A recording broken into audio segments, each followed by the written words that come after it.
বাস মালিকদের প্রেসক্রিপশনে বাসের ব্যবসা যখন লাটে উঠছে 100 টাকা পর্যন্ত ভাড়া কমিয়ে দিতে বাধ্য হয়েছে, তারপরেও যখন যাত্রী পাচ্ছে না তখন তারা রেল কর্মকর্তাদের ম্যানেজ করেছে। একটা কথা আছে না, কোনো কাজ না থাকলে আমরা বসে বসে চিড়ে যাবাই। এই সংকটটা আসলে আমার মনে হয় না এটা বাস্তব।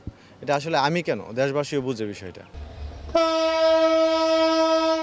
পহেলা ডিসেম্বর ঢাকা কক্সবাজার রুটে কক্সবাজার এক্সপ্রেস নামে বাণিজ্যিক ট্রেন চলাচল শুরু হয়। আর চলতি বছরের 10 জানুয়ারি একই রুটে পর্যটক এক্সপ্রেস নামে আরও একটি ট্রেন চালু করা হয়।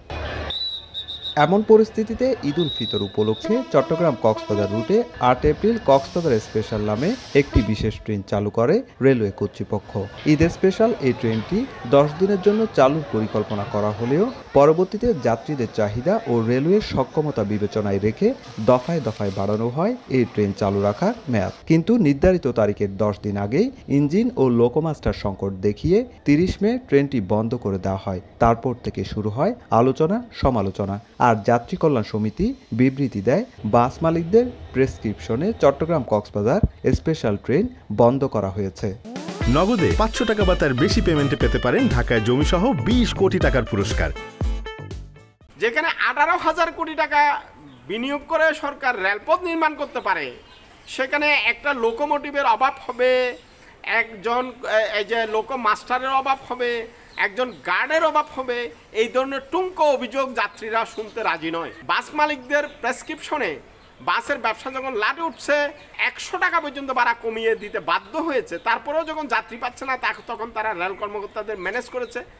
এই ম্যানেজের মধ্য দিয়ে আমরা যে ইতিহাসটি দেখলাম, অদৃশ্য কারণে এই রেলটা বন্ধ হয়ে গেল। তবে এমন মন্তব্য মানতে নারাজ রেলমন্ত্রী। একটা কথা আছে না, কোনো কাজ না থাকলে আমরা বসে বসে চিড়ে যাবাই, গুজব সৃষ্টি করি।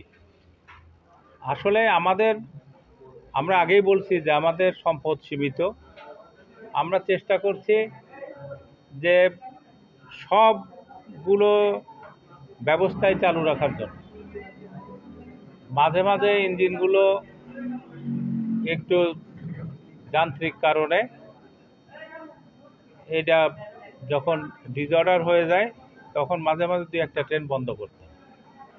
কিন্তু বাস মালিকদের সুবিধার জন্য যে আমরা ট্রেন বন্ধ করে বাস মালিকদের সুবিধা দেব, এটা আমাদের আসলে এগুলো বিকৃত মানসিকতার পরিচয়। নগদে 500 টাকা বা তার বেশি পেমেন্টে পেতে পারেন ঢাকায় জমিসহ 20 কোটি টাকার পুরস্কার। চট্টগ্রাম কক্সবাজার স্পেশাল ট্রেনটি বন্ধ হওয়ায় চরম ক্ষুব্ধ পর্যটক সহ স্থানীয় বাসিন্দারা। এখানে যে সংকটটা বলছে, এই সংকটটা আসলে আমার মনে হয় না এটা বাস্তব। এটা আসলে আমি কেন, দেশবাসীও বুঝে বিষয়টা। ট্রেনে যাতায়াত করা তো অবশ্যই সুবিধার ছিল এবং সকলের জন্য ভালো ছিল। আমরা সরকারের কাছে দাবি করি ট্রেন যেন অচিরে চালু করে। তবে স্টেশন মাস্টার জানালেন, ঈদুল আজহা উপলক্ষে চট্টগ্রাম কক্সবাজার রুটে ঈদ স্পেশাল ট্রেনটি 12 জুন থেকে ঈদ পর্যন্ত এবং ঈদ পরবর্তী 1 সপ্তাহ পর্যন্ত আবারও চলাচল করবে। আগামী 12 তারিখ থেকে ঈদের আগের দিন পর্যন্ত এবং ঈদের পরের দিন থেকে 1 সপ্তাহ পর্যন্ত ঈদ স্পেশাল হিসেবে চলাচল করবে। পরবর্তী সময়ে যাত্রী চাহিদার প্রেক্ষিতে ট্রেনটি হয়তোবা আরও বর্ধিত হতে পারে, কিন্তু এটা কোনো পার্মানেন্ট ট্রেন নয়। 18,000 কোটি টাকারও বেশি ব্যয়ে চট্টগ্রামে দোহাজারী থেকে কক্সবাজার পর্যন্ত নির্মিত হয় 102 কিলোমিটার দৈর্ঘ্যের রেল লাইন। সুজাউদ্দিন রুবেল, সময় সংবাদ, কক্সবাজার।